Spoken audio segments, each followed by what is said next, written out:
Hello, my name is Anaité Alvarado and I am a U.S. citizen living in Guatemala with my 8-year-old twins. And I have just written a book titled Still Standing. 3 years ago, as I watched my children board their school bus early in the morning, I was approached by Guatemalan police, was taken into custody, and locked up in an underground holding cell at Guatemala's Justice Tower. It was there that I learned I had been accused of embezzlement and that they believed I had conspired with my husband to commit a spectrum of financial crimes. Among my accusers were a Guatemalan businessman, one of the most powerful law firms in Guatemala, and one of the largest timber investment companies in the world. Because of these false accusations, a judge sent me to one of Guatemala's horrific women's prisons, where I spent 65 days in preventive custody. This means I spent 65 days of my life in prison without ever having a trial.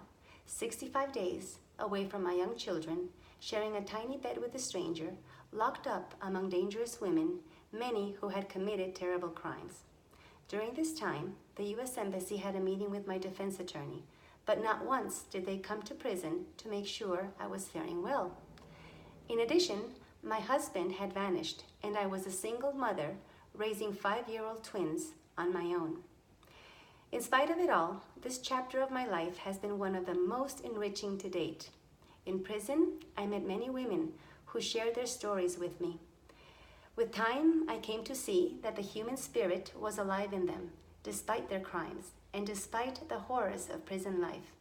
It was for them and the many to come that I built a prison library, courtesy of donations from my loved ones. I have been out of prison for over 2 years now.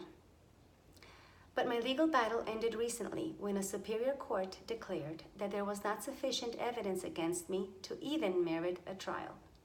I have been the victim of several crimes, including the victim of a false statement against me, which has left my former life irreparably damaged.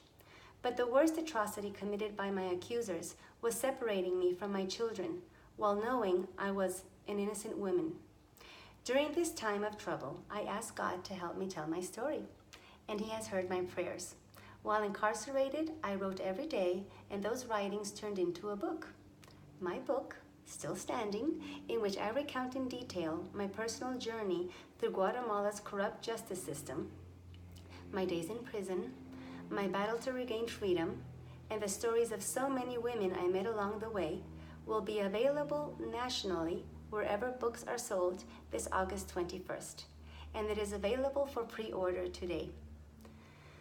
This experience has taught me so much, and I am delighted to share it with you. We are all so much stronger and braver than we will ever know. May reading about my life experience enrich yours.